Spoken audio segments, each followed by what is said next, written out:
Ladies and gentlemen, welcome to the very first episode of our new webinar series, The Power of Recruitment.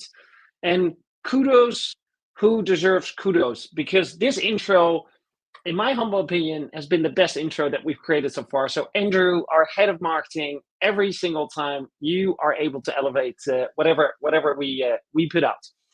So, new concept, new webinar series. What we are going to do is that every month we're going to bring one senior leader in talent that's going to share some practical insights from whatever that person is an expert in or working on, because we want to give as much value to you wherever you are based in the world. Now, my name is Adrian Kolf. I am the co-founder and CEO of Matcher, and I will be your host for the majority of these webinars. And before I invite our first speaker on stage, let me tell you a little bit more about what we do with Matcher. Because with Matcher, we are a global embedded RPO company, whereby we provide flexible sourcing and recruitment teams for scale-ups and enterprise clients like Action, Miro, Booking, Stripe, Revolut, Eneco, but also Heineken. And the reason why our clients work with us, because we can provide experts across the world. It allows them to stay flexible on their resource allocation, and we are able to start very quickly. So if you could use some extra recruitment firepower, then please reach out to us, because we get in touch with you. And if you're looking for your next job in either sourcing or recruitment or coordination, please check out our websites, because we're growing and we're hiring. Now, ladies and gentlemen, drum beats, please, because I'm very excited to welcome our first speaker, who's been speaking at several of our other events, Andreea Lungulescu, a principal talent acquisition partner with over 15 plus years of experience in recruitment, and is also the founder of Talent Crunch in Berlin.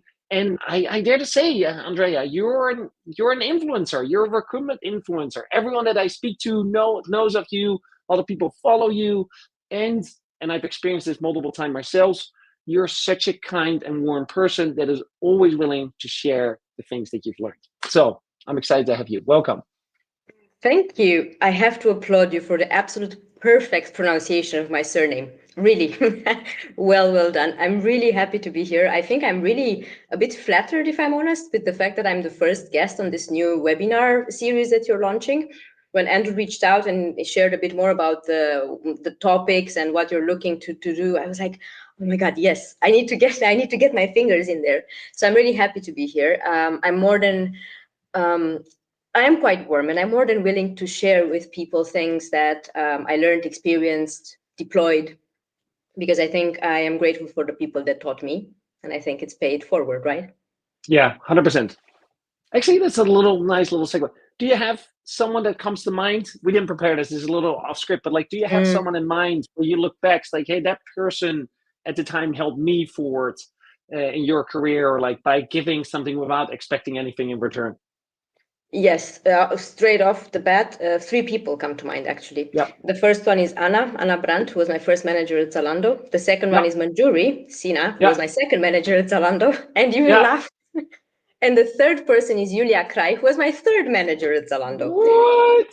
Yes. It was just like, it wasn't planned, it just happened. But all these 3 women had such an impact on my career and also me as a human being, because they were very honest with me and they told me things that I need to work on to my face. No curtain, so I can just learn and just do. So it was fantastic. And they didn't really expect much back. Even after they were my boss, they were still helping me. So that's really, really kind. So good. And the funny thing is, we have Anna, we have Julia, we had you. The only person missing that we've had on stage is Manjuri, and she's too busy speaking at other conferences. Yeah. That being said, Andreea, thank you so much. I'm not going to take too much of your time, because people are not here for me; they're here for you. So, Andreea, thank you so much for being here, and I'm looking forward to what you have to share. Let's see. Great. Thank you for giving me the stage. This is a topic that I speak about a lot, I write about a lot, and I work on a lot. It started from frustration, in pure honesty. It is the fact that we, in the talent acquisition space, in my opinion, we come across as this constant cost for a company. And I disagree with that. I believe that we can prove that we can not only add financial value, but we can make money for an organization. So this is what started this whole thing. Now, the presentation today will be a bit of a mix because I can't ignore the current landscape. I can't ignore all the research that is gone out from Microsoft to World Economic Forum to everything that's going on in the AI space, HR tech space. So these things do not live on separate islands. They are all connected. So I tried in the presentation today to go through a number of things. It's going to be a long and heavy presentation. The reason for that is I wanted you to have the written information so that when the presentation is shared with you, it's going to be a free PDF for everyone to access. Then you have everything in one place. So with let's say we move on from the cute introduction straight into topics. If my computer works, You can't have a webinar without IT not collaborating.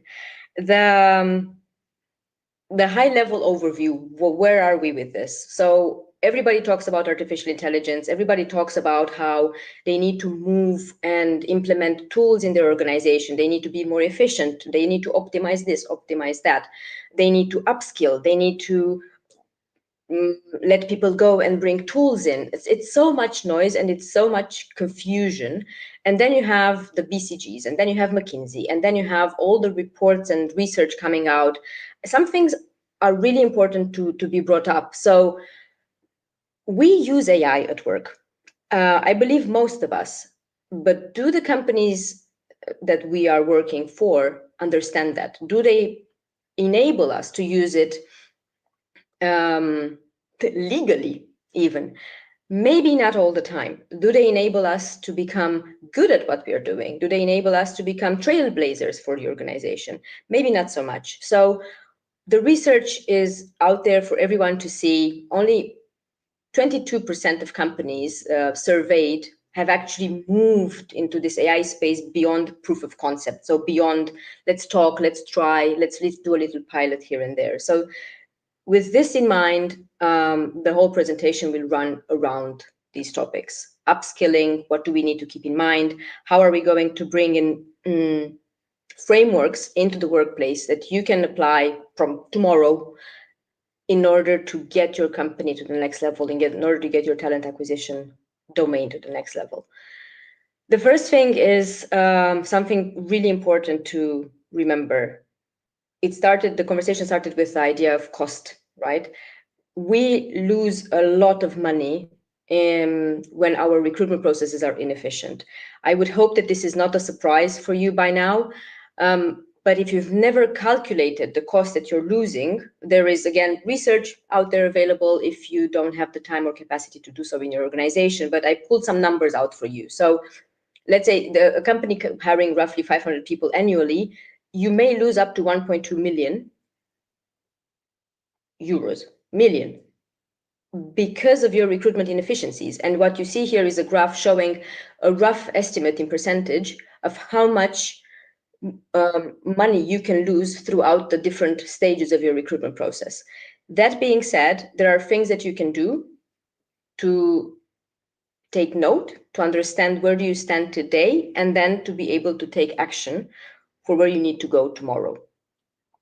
Some of the places where we lose money, or where we don't even maybe see, or we cannot put our finger on things, right? I pulled out some data again, and this is also from my own research, working from the organizations I've been with before. A lot of them were corporate, and in the past I've been in consulting. And as Adrian mentioned, I've been doing that for 15 plus years, only talent acquisition, talent management, and development. Sourcing, when it's inefficient, especially today, it will impact your overall cost by quite a bit. Think about your response rates. If in today's age, you perform sourcing activities which return below 20% response rate, you should really look at that. Unqualified applications, this is a topic which is so painful for us right now, but us spending time doing that is another massive drip of money. So not to be ignored. Now, these are some of the costs that you can look at when you look at interviewing and evaluation, the evaluation phase in your interviews. When you end up with a bad hire, because your interviews were unstructured, the people were not aligned, the requirements changed along the way, you will end up with anything between 30 to 50% of their annual salary going down the drain.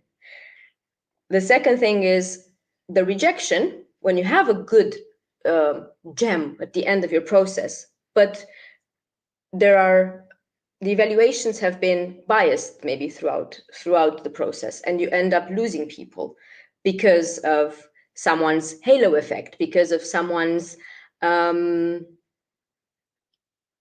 approach to nationality, which doesn't really work with the way we should be inclusive and equitable. This may lead to you losing up to 35% of their rates. And then again, the time is money, right? So you lacking structured evaluation and a clear set of rules of how people should move through your processes, you lose up to 12 days on average. And time is money. It's not just your salary, your hourly rate, but it's everyone involved in the process. The second big part is the offer stage. You bring someone to the offer, all that time spent is money, and then they drop at the last minute because you haven't done your due diligence at the very beginning of the process. A lot of money is being wasted in this part of your recruitment process as well. I'm bringing these up because they will tie in with what I'm going to share with you a bit later. Every single time you restart your process, it will cost you thousands. Think about the cost for human labor, so the interviewers. Think about the costs of tooling. Think about the cost of advertising. Think about all the maybe invisible costs that you don't think about. All of those things go into a money pit. So another thing to consider is this misalignment, right? When you end up maybe bringing someone onto really high salary or even a very low salary, and this will create long-term implications for the organization. All of these things, plus everything else, they compound. The example I chose to share here is an example which came from a real organization. You can expect up to 75,000 euros quarterly loss when you're looking at hiring engineering. So it was for technology only. And if you look at all the costs and delays, it can go up to 150,000 euros if you do not pay attention to where these little money drips happen. And another thing I want to bring up, also connected to all of this, we can't get better if we do not acquire new skills. We can't do different things if we can't achieve new things if we will do things the same way we've always done them. So the section 2 of this is the critical topics, which in my opinion, a talent leader just must consider right now when you're looking at, oh, I'm losing money, I need to do something, I need to patch the holes, let me bring AI in. That is not the way to do it. But if you are considering, and you should consider bringing AI into your recruitment processes and try to help you and your team achieve better results, faster results, cheaper results, whatever you want to look at it. There are things, there are around 7 things that I highlighted. I think they are essential for you to consider. So the first thing is the risk. If you do not have a framework in your department, in your talent acquisition or talent department for how you're going to do this, you are exposed to massive risk. Ideally, we would like a company-wide framework. Let's assume you do not have the majority of your C-level on board and you have enough freedom to do something in talent acquisition or in talent. Please consider legal and compliance risks. Absolutely essential. Operational risks. So how this will translate on the candidate side of things. And of course, strategic, because tooling doesn't exist again in an echo chamber. Everything is interconnected. And technological dependence, you will depend on the tools that you bring in at some point without having a thorough foundation will lead to, again, money loss. Because you will need to go back and retrace your steps. I will take some of them step by step. Legal and compliance. I hope that by now everybody is very familiar with the EU AI Act. I personally speak about it a lot. I run a webinar myself on the topic. It is absolutely crucial that your teams are enabled and they understand, not only you as a leader, but your teams understand exactly what this implies. Very high level, when you do not explain how the how the tool makes decisions in terms of rejecting candidates, I think by now most people know that the unfortunate situation that Workday finds itself in, because of exactly this reason. Maybe they are able to prove that the tool itself made biased decisions to reject individuals of over 40 years of age.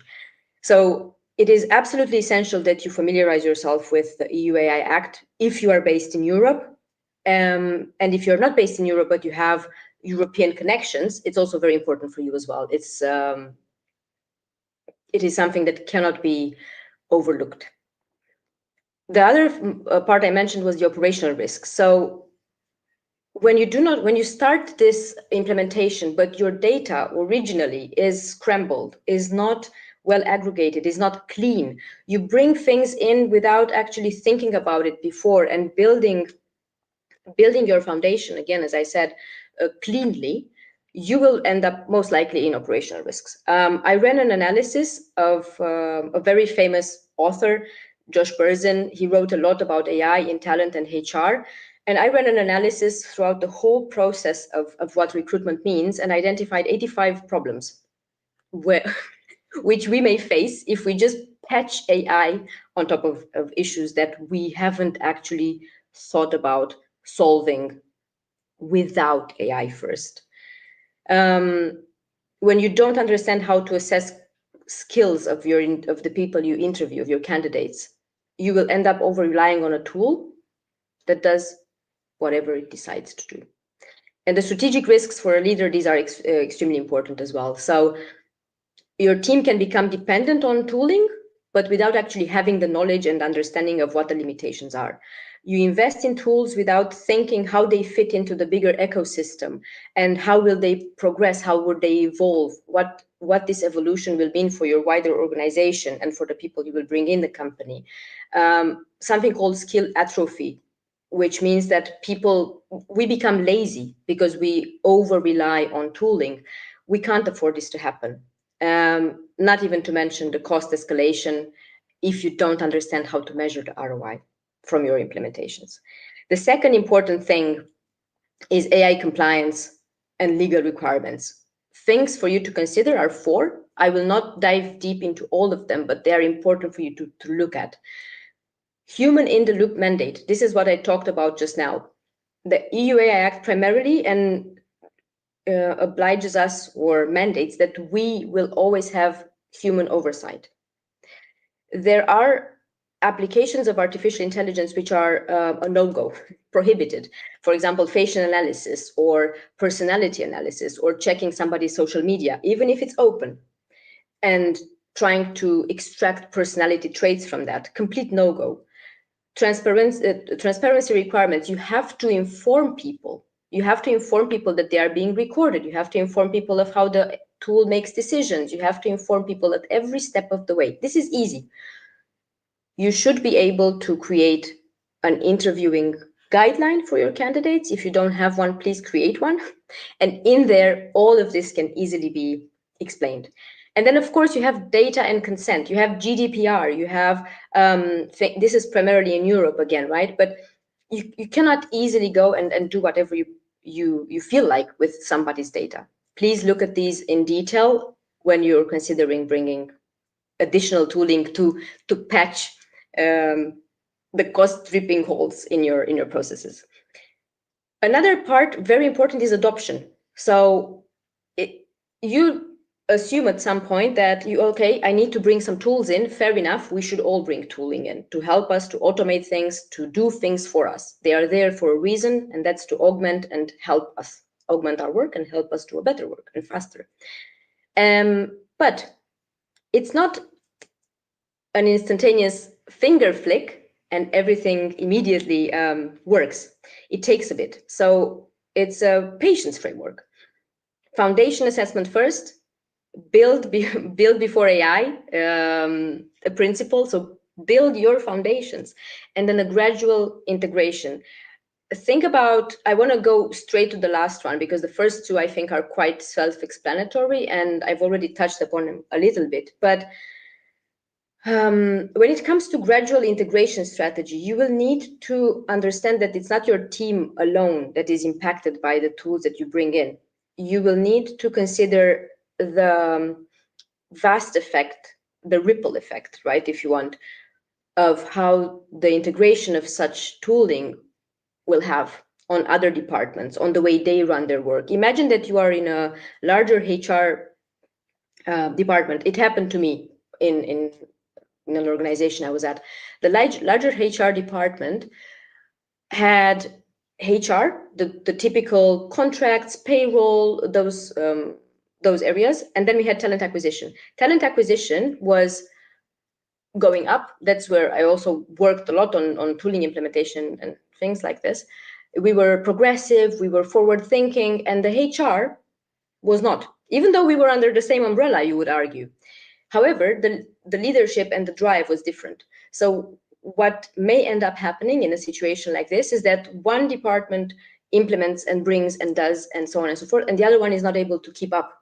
So it is important that you create synergies. You create a framework which works not only for you, but for those that will immediately be impacted by this. It will require stability. It will require training. It will require enablement for individuals to understand how to operate in this new scheme. So don't rush. That's the bottom line. I know of an organization who all of a sudden jumped on the bandwagon of sourcing with a tool I will name. It's an AI sourcing enabled tool. They jumped on it straight away without understanding that that tool was not compliant. They went forward extremely happy with it. They saved money in sourcing because they didn't need so many sourcers, or the recruiters were spending their time otherwise. They ended up losing the data and going through legal problems because they haven't spent a minute doing the due diligence of how will that tool integrate with their other tools. What about the data access that's happening in the background? These are things that you shouldn't ignore, really should not ignore. Similarly to your governance and compliance topics. Now, it may sound a bit grim, and there is enough research out there to show that a lot of our professions will be strongly affected, positively and maybe not so much, by the continuous adoption of artificial intelligence tools in our day-to-day life. There are things, it's another topic I write and I speak a lot about. There are things that will most likely be hardly ever replaced from what we have as human beings. And I've tried to give you 5. There are more. The first one is something called strategic problem finding and solving. Problem finding is something that I first read more about from an individual called Pedro Porto Alegre. Absolutely fascinating work. I invite you to really go and look it up. Problem finders are just as good, if not better, than problem solvers. Because what these individuals can do, they can look at everything we just talked about and identify where the issues are, and then identify what the issues may be. So they have this maybe a way of catastrophizing things, which can be bizarre, but their way of looking at things may help you understand the risks that you may expose yourself to. And then the problem solvers will have a way of understanding how they can work around, what mitigation processes should they put in place. Contextual intelligence is another one. We will look a bit into this in a second. And then you have relationship management. We will always work with people, no matter how you put it. You will have to. And if it's someone that you work with and they are a waiter at the restaurant that you like to go to, you will always be around people. And understanding how to manage relationships is something that will take a while until the AI takes from us. Bias recognition and mitigation, and the last one is strategic business partnership. This refers to something I will talk about it in a second. I try to give you a bit more content. Again, I don't want to go into depth in this webinar because you can access the presentation for yourself, but think about the different sub-skills or sub-capabilities that would go into these. So contextual intelligence is something that I talked about. It's understanding politics, understanding cultural nuances, understanding the book from Erin Meyer, right, which talks about the culture map. These things are tough when it comes to artificial intelligence tooling to feel. Our gut feeling is not to be ignored. And until the machines can do that, we better double down on contextual intelligence and get really good at it. The same goes for bias recognition and mitigation. We, especially in talent, should be extremely good at observing this and calling it out. The fifth thing is your team. I mentioned already you do not exist in an echo chamber. I forgot to speak English. I'm sorry. In an echo chamber, you exist in a system, and everything is tied together. So your team is absolutely crucial in this environment. So you need to make sure that they are skilled. You remember the slide where I showed you the Microsoft research? No, I'm lying, not the Microsoft, but the World Economic Forum research. It was about the importance of the fact that we need to upskill fast. So you need to build a foundation. I gave you here proposed way of doing this. It's staged. So you have a foundation strengthening in order for them to understand what kind of things will be replaced by AI and how to think about it. Then you have literacy development in which you can help them understand legality, compliance, governance, how all these things work together. You should also have them in place, by the way. And then you have the practical integration. My solid advice to you is not to rush and patch. It's a band-aid, that's all it is. It will come, when you pull it up, most likely the scab will come off with it. Don't do that. How do you know what is it? Where should I look now? How do okay, is it my process that's a problem? Is it my technology that's a problem? Is it the people problem? Where do I even start? More or less, think about it like this. This is, again, something that I would like to invite you to research in your own time, but these are some ideas that you should be looking at to understand where you stand right now in order for you to be able to make decisions on where you should plug your tools in. So do you have your tools integrated? Is your data clean? Is your data there? Do you have GDPR compliant data? Do you have clean data? Does everyone know where the data is? Is it in the same place? Is it spread? How do you access it? Are your tools today providing you sufficient information, sufficient insights so that your human employees can draw decisions from that? Because if not, you can bring a tool in, it will also not be able to derive decisions because the data isn't good enough. Do your people understand how to do these things themselves so they can train the tools and can operate the tools properly? Or do you need maybe to spend a bit more time sorting out your foundations before you try to cover your costs by bringing in a tool that promises that will save the day? Who owns what in your team? Is it IT? Is it talent? Is it HR?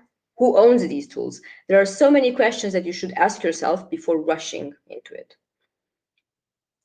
And the last thing is the critical factors for talent teams just before adopting the new AI tools. Again, going back to the very beginning, we lose money in our recruitment processes through multiple unfortunate ways. And until we get our foundation in check, we will keep losing money. So same goes for implementation of tools. When I did the implementation in my previous role of an AI interviewing tool, this was where we started. Where are we today? Where are we losing money, time, effort, efficiency today, so that we understand where we will want to go? It's also very important for ROI, right? So it isn't sufficient that you say, I have these problems, I'll bring this tool in, it will solve my problems because A, B, and C, and D. What's the ROI? How will you prove it? You will need to make a business case for this. You will have business case validation, really important for you to prove that your talent department is not a cost center, but quite the opposite. It can also be very much a cost saver. It can also maybe even make some money. This is a discussion for another webinar. Compliance and audit. I kept saying this. I will keep saying it until my mouth runs dry, because it is absolutely crucial that everyone in your team, and not just you as the leader, understands how this looks like. Who takes care of what piece of the data? How will these tools affect where we stand today? And change management. Change management doesn't start in the moment you decide you need to patch a recruitment process by adding a tool on top. Change management starts by understanding if the people actually have a problem they want to change for. So we have this problem. Should we make a collective decision that we want to be better? Yes, most likely. Okay, and then you start from there, and you enable people and you carry them along with you on this journey, because chances are that if you bring a band-aid, put it on top, but you haven't cleaned the wound, you haven't made sure that it is well prepped, you just put a band-aid on top, you may get an infection. We don't want that in teams. So make sure you get yourself leadership support, C-level support as much as possible, and make sure that you have change champions in your organization, in your team, and not only in your team for your team. You have a change champion in the HR department that we talked about, in some of the hiring managers, across the organization, because change will not only affect you, it will affect the entire domain, the entire ecosystem that you live in, business-wise, of course. And these are the 7 things I think you should really think about. And these are some of the things that I believe you could try and do quickly before jumping into things. If you've already jumped on it and you're enjoying it, you can also go back on some things and say, have I done this? Should I work on it? Maybe not, maybe yes. This is your decision you will make yourself. But some small practical implementation steps. Do you have your intake processes clean? Intake process means the hiring strategy discussion you have at the very beginning when you kick off a new role. Do you have your interviewing frameworks in check? Can you feed this into an AI and then ask the AI to make suggestions or to understand patterns? If you don't have that, no AI would be able to help you. Maybe you can build that with an AI, but not with an AI tool like that. You can build that easily with any generative AI tool existent on the market. And data-driven decisions. Do you understand how you make decisions today? Are they data-driven? Do you have the data? Is it clean? Is it readily available? Is it telling a story? Or is it scattered all over the place? Because no AI will help you there either, if it's not. So a clear intake process. I don't like the word intake. Think about it as a hiring strategy, a kickoff, right? People call it a kickoff. I call it a hiring strategy. When you get everything in, everything. Is this process of getting everything in clear? Does everyone know how to do that? with depth. Interview frameworks, I just touched upon it. I will not repeat it. And then your decision making should be only based on data, because most likely that machine will not be sitting back and thinking about what ifs. It will need to use data to make instantaneous decisions. And if your data is not there, and if it is not accessible, and if it is not reliable, your output will also be completely unreliable. And another thing very important for us in talent is, of course, the bias topic. I think everyone by now experienced a situation where you go into an image generator and you ask it to create an image of a professional sitting at a desk, and you end up with a man. No shade to that, but it's just the way that the tools have been programmed so far. It is directional. It will change, but it will take time, and we need to partake in that change. Again, this is me basically repeating myself. Data infrastructure, absolutely essential if you want to go ahead with your AI implementation. Of course, this also relates heavily to governance. Who owns what part of the data? And compliance. Is my data compliant to the legality of my environment? If it's GDPR, if it's the law of the country that you're in, if it's however you work with your works council and things like that. So it's a lot deeper. The second part in this is the human collaboration, human and AI collab. I write about this in relation to the recruiter role, but I don't think this only applies to the recruitment roles. I think you can look at it in terms of what will the machine do? What should I do? How do we become friends, right? Your machine today can tell you that these 50 applications are a 60% mismatch based on your job description. What am I going to do if I decide to actually move forward with those folks, or with some of them? I can do cultural fit assessment. The same goes for the other way around. Let's say you have 50% of them that are perfect match. It's not sufficient. You need to go further. So how do you befriend? What does the tool do? What do you do? Think about it. Think about the problem finding. What does my tool not do? Ask yourself that, and that's what you have to come in and help it with. And the key takeaways, foundation first. I have said this so much in webinars, presentations, talks, writing, that I think I will use it as my second name, Andreea Foundation First Lungulescu, because it is absolutely essential. If you don't have that, if you don't understand your foundation, build a house on it, it will go bloop. It will not stand, or it will stand on stilts, it will maybe wobble, and you will most likely not achieve excellence through that. Compliance by design. Again, legal requirements and AI. This is an absolute must do. There is no, I can't sugarcoat this, honestly. And then this human-centric approach. Think about, the AI is here to augment, right? We have the costs, we are losing money, we are dripping from our recruitment processes. We don't understand really how do we make it better, cheaper, faster. That's where you look at your foundation. And then you bring the tool, but the tool won't do everything for you. How do you befriend it? What does the tool do? What do you do? Gradual implementation. Think about the ecosystem that you live in. You're not alone. And continuous upskilling. I saw a job ad from a company. It's quite well known. It wasn't.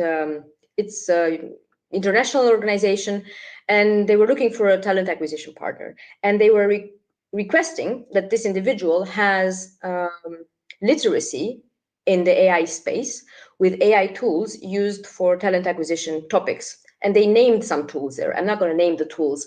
And this was maybe 5 months ago. And I thought to myself, I looked at the company, just curiosity, and I looked at the people who work there to see if those tools are mentioned on their LinkedIn profiles, because I am nosy like that.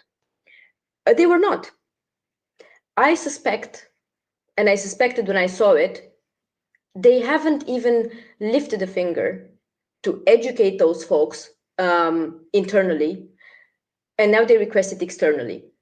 But it wasn't a nice to have, it was a must have. And I think this is unfair. So if you're in an organization and you are in a leadership capacity, I believe it is your responsibility to enable your folks to learn these skills. If you're not, if you're a solopreneur, if you are self-employed, if you are unemployed, this is your responsibility. And even if you're in an organization, it's also a heavy part on your own shoulders to learn and to grow and to ask for help. But continuous upskilling and continuous learning is absolutely essential, because we will be left behind, those who do not keep up with this. And the difficulty we are faced with is that in comparison to the industrial age, where things progressed but slower, now it is extremely steep and at huge scale. So you can't wait for a year. You need to do it now. Immediate actions that you can do: recruitment process audit. You can use the framework. You can use anything else you prefer. Understand your team's readiness for AI adoption, integration, usage. Review the EU AI Act. Maybe this should be my middle name, actually. And build yourself a roadmap. The roadmap should include your entire ecosystem. And make sure that you understand also how you will measure the success of your implementation. Because, again, going back to what we talked about before, our department, our domain in talent acquisition doesn't have to be a cost center.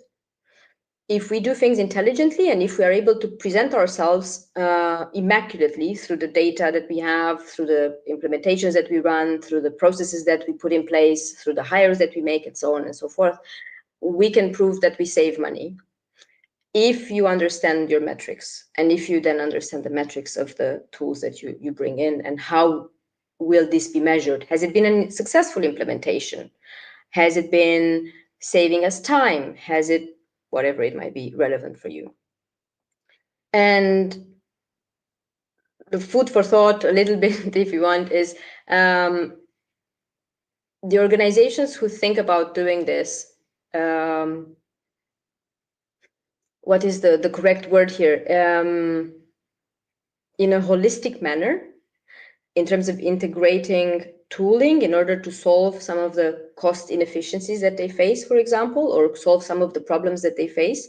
Or maybe they want to avoid problems altogether. Maybe they are very new and they don't even want to get those problems in the first place.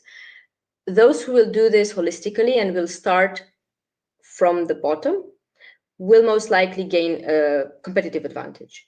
So think about it in the greater scheme of things, and also remember that your problem finders are essential, just as the problem solvers are. So if you want a new skill to develop your problem finding skill as well. And I think that is it. These are the resources, some of them that I brought into the discussion today repeatedly. And these are proprietary to myself, things that I keep talking about, writing about, preaching about. And they are all available also online, also for free for everyone to read. I hope this was comprehensive enough. You have time to go through these things on your own. And I hope that there are some questions, because otherwise I will feel extremely lonely for having spoken for so many minutes. Hi. I can't hear you. Yes, we are here. We are here. We are here.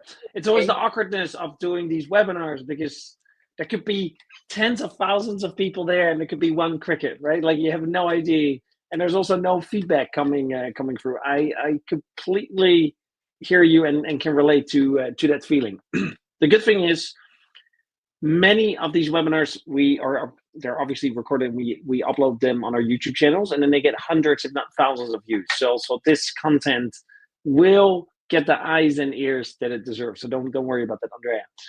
Andreea, first of all, thank you so much. As always, jam-packed with amazing content. Question for you I have: in terms of AI, the tools, and what you see that's out there, what are some of the things where you've seen that they've actually been able to drive efficiencies and cost savings in terms of actual tools and user cases? To name names. Yes. Ooh. How about I try to avoid naming names, but I will try to tell you the kind of tools. Sure. By far, and I need to make a small disclaimer here. Yeah. If you have your recruitment processes in place and standardized, by far the AI note takers, especially those designed for talent acquisition, Yeah. they can be an honest, true to God lifesaver. Yeah. So much time is saved, so much miscommunication avoided, game changer. Obviously, for a long time, CRMs were around for a long time. Now they gained AI capabilities, and they are able to, for example, predict if you have a CRM in place. There are big tools which are CRM primarily for the talent space, and they Yeah. are able to predict in terms of your pools of candidates when should they approach whom and how, and this can be extremely helpful. To name here, I will name Gem. For Yeah. the previous one, I will name MetaView and Fathom because Yeah. these I'm familiar with and I'm happy with both of them. I'm not happy with Otter, for example. I'm sorry, Otter, but not good Yeah. enough. Yeah. And then, of course, you have the ATSs, which today is just a fight for who Yeah. launches the most features that will do the most AI looking like thing. But there are ATSs which are better. Some are better than others in relation to how user friendly they are. Because what happens is when you have an ATS, which is already a big product in general, it has a lot of things to look into, a lot of things to take care of. When it is user friendly, on top of having AI capabilities, I think that's where you have the distinct advantage, because you can't just bolt on AI here, AI there, I'm going to do this and I'm going to do that, and people don't understand and they are not able to manipulate your product. Here I will refrain from giving names, but there are some really high quality, user friendly tools in this space. Yeah. Hey, and have you seen anyone that's trying to do ATS interview scheduling, note taker? Have you seen anything like that, or is it still fragmented in terms of the different user cases?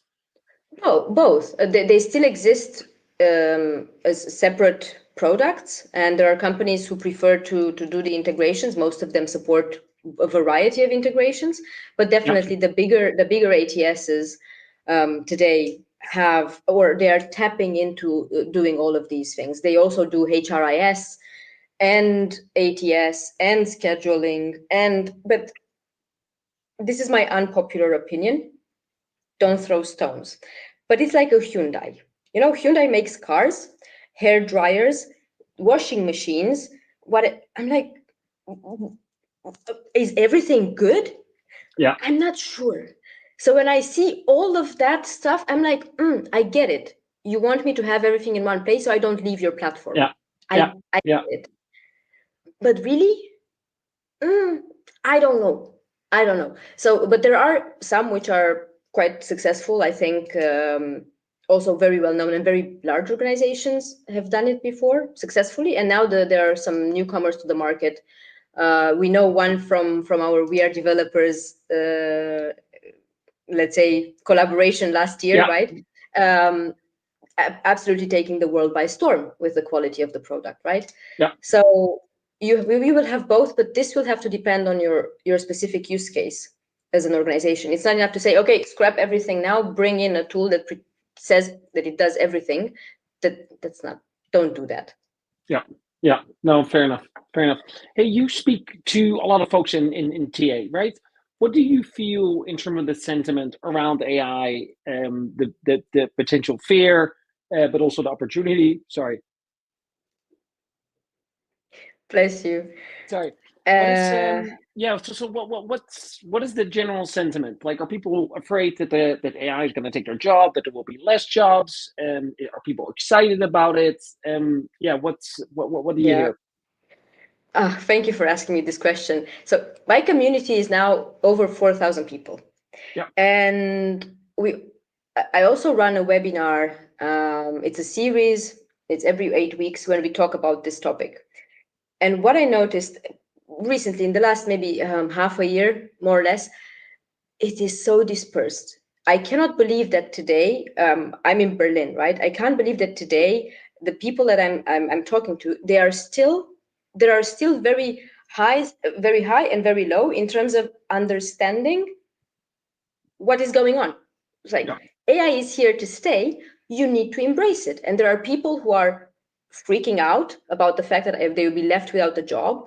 And that freak out sentiment makes them go, learn everything as fast as I can, learn as much as I can, upskill as much as I can, maybe transition in another job. And they are some of them. Also, the positives may also be there. And there are people who are taking their sweet time, who, when you bring into discussion, have you used GPT for this? No, I didn't think about that. How did you not think about that? It's like Google. Yeah. So it's very dispersed. And very interestingly, I had a conversation with someone from Eastern Europe. I'm trying to collaborate with a business in Eastern Europe, and that's even more different. Mm. They feel like, again, they can take their sweet time. Some of them are very progressive and they would like to do, but the environment is so, we don't need it right now.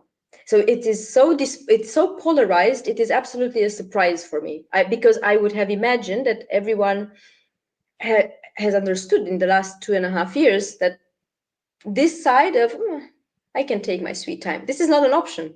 Yeah. So it's a very, I don't know, you talk with a lot of people as well, so I don't know if you share my sentiment in Very similar. observation. Very similar. Yeah.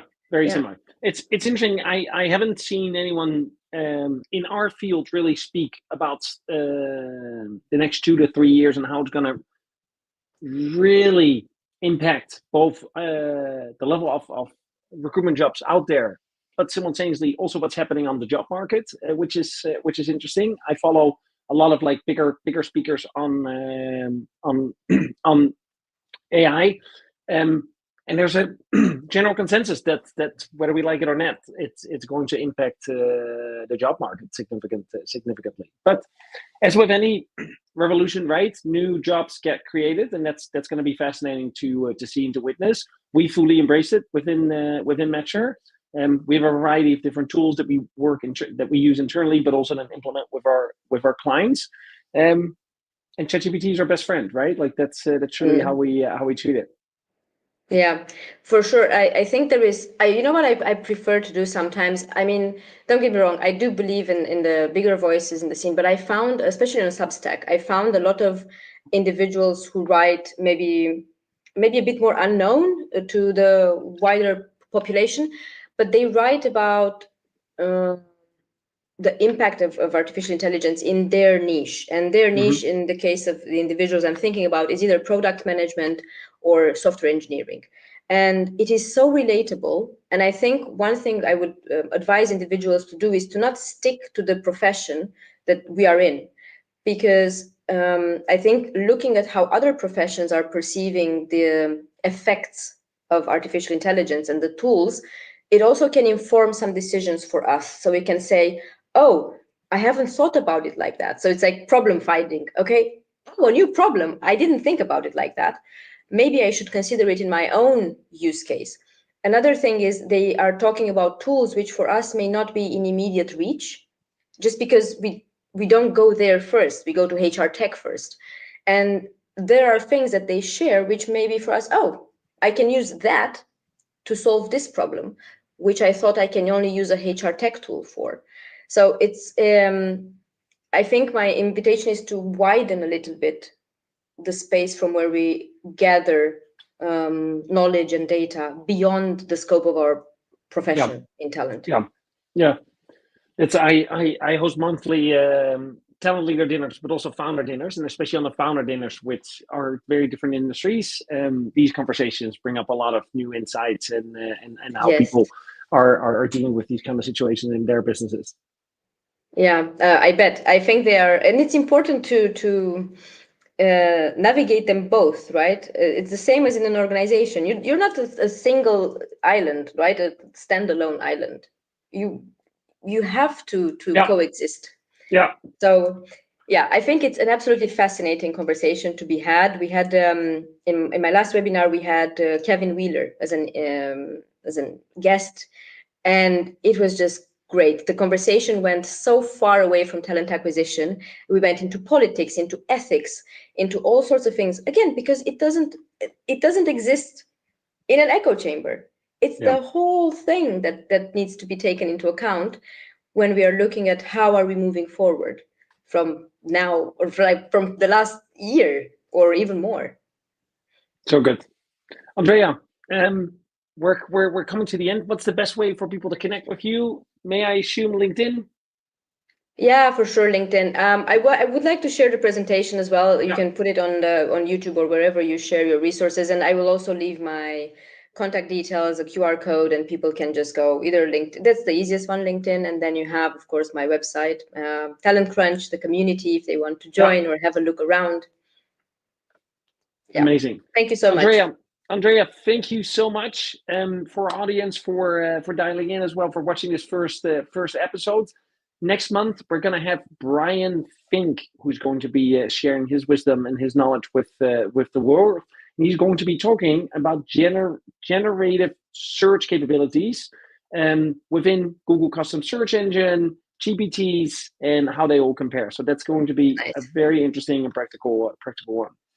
If you haven't already, subscribe to our YouTube channel and sign up to our newsletter to stay up to date. And Andreea, once more, thank you so much. We'll see each other next month in person. And for everyone else, I hope to see you again next month virtually. Thank you. Thank you.